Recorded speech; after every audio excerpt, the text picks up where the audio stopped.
Welcome to my new আজের blog video. তো আজকে আমি পিঠা বানাবো। পিঠা নাকি জানি না। তো এখানে প্রথমে আমি 2টা ডিম নিয়ে নিয়েছি, তারপর এখানে দিয়ে দিলাম 2, 3, 4 চামচ চিনি। আমার স্বাদ মতো, আপনাদের স্বাদ মতো দিতে পারেন।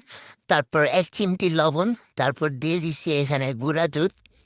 তারপরে আমি এখানে ময়দা দিতেছিলাম 3, 4 চামচ। আপনারা সে আটাও দিতে পারেন আপনাদের মন মর্জি। তো প্রথমে এখানে একটু চামচ দিয়ে ঘোরাঘুরি করতে চাইছিলাম, কিন্তু এই চামচ হইতেছে না, পর আমার হাত কাজে লাগাই ফেলছি।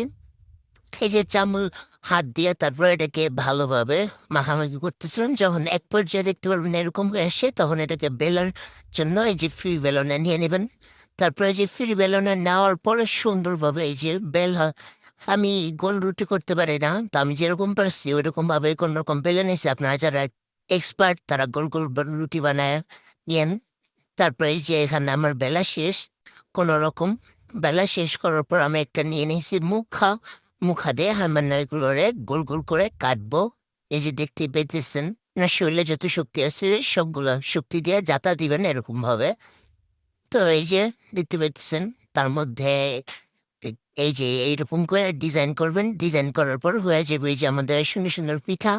জানি না এর নাম কি কয়, শিমুল ফুল না কি কয়। তারপরে যে আমার কাছে রান্না করে নিয়ে গেলাম তেলে বাইজা দেওয়ার জন্য। পর আম্মু এই যে তেলে আমার সুন্দর মতো এগুলো ফ্রাই করে দিতেছিল। এগুলো খাইতে কিন্তু অনেক মজা, গরম গরম। এই যে দেখতে পেতেছেন আমরা অনেকগুলো ভাজা শেষ। তো ভিডিওটি ভালো লাগলে অবশ্যই লাইক সাবস্ক্রাইব করবেন। আল্লাহ হাফেজ।